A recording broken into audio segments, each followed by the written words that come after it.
Selamat pagi dan salam sejahtera murid-murid. Hari ini kita akan belajar salah satu karangan berformat yaitu Surat Kiriman Tidak Rasmi. Karangan jenis surat kiriman tidak rasmi ini merupakan karangan berformat, yaitu karangan yang memerihalkan sesuatu yang ingin disampaikan.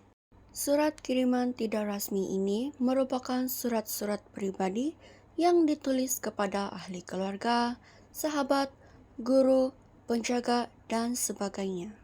Antara isi kandungan surat tidak rasmi ini adalah yang pertama bertanya kabar. Contohnya, kita ingin bertanyakan kabar kepada sahabat ataupun ahli keluarga yang berada jauh daripada kita. Dan yang kedua adalah mengucapkan tahniah atas pencapaian atau kejayaan yang telah dicapai oleh seseorang. Dan yang ketiga adalah untuk mengucapkan takziah di atas kehilangan orang tersayang. Yang keempat adalah untuk undangan sekiranya kita ingin menjemput sahabat maupun ahli keluarga ke sesuatu majelis. Dan yang kelima adalah penulis ingin menceritakan pengalaman yang telah dilaluinya. Baiklah, di sini terdapat beberapa format yang perlu dikuasai oleh murid-murid untuk menulis surat kiriman tidak rasmi. Antaranya ialah alamat pengirim dan tarikh yang ditulis di sebelah kanan bahagian atas surat. Seterusnya, dalam surat tersebut perlulah ada pembuka kata. Dan di dalam surat tersebut, penulis mestilah menggunakan kata ganti diri penerima. Dan juga, murid-murid jangan lupa untuk menulis isi penting. Isi penting adalah apa yang terkandung di dalam surat tersebut. Di dalam isi penting ini, murid-murid perlu menceritakan apa yang ingin disampaikan kepada penerima. Dan seterusnya, surat ini juga perlulah mempunyai penutup surat, pengakuan, dan juga tanda tangan.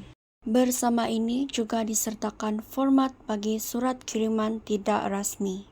Yang pertama, di bahagian sebelah kanan, murid-murid perlu menulis alamat pengirim, yaitu alamat orang yang menulis surat tersebut. Dan seterusnya juga perlu ada tarikh yang juga berada di sebelah kanan surat. Dan yang ketiga adalah kata penghadap ataupun pembuka kata. Dan yang keempat adalah panggilan hormat, seperti panggilan saudara untuk lelaki dan saudari untuk perempuan. Seterusnya, murid-murid juga perlu menulis isi-isi penting, yaitu isi-isi yang terkandung di dalam surat. Dan murid-murid juga perlu menyatakan tujuan murid-murid menyatakan surat tersebut. Dan yang keenam adalah bahagian penutup. Dan jangan lupa di bahagian sebelah kanan surat disertakan pengakuan penulis, yaitu tanda tangan dan juga nama penulis.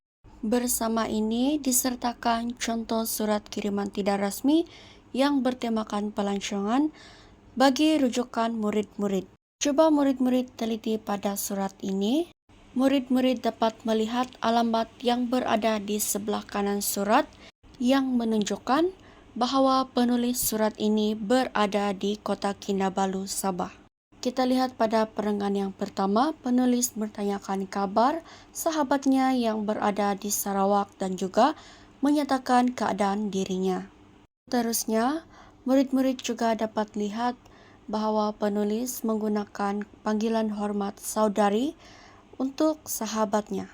Seterusnya, murid-murid dapat lihat pada perenggan yang kedua, penulis menyatakan tujuannya menulis surat tersebut bahwa penulis ingin berkongsikan pengalamannya bercuti di Kundasang semasa cuti sekolah yang lepas.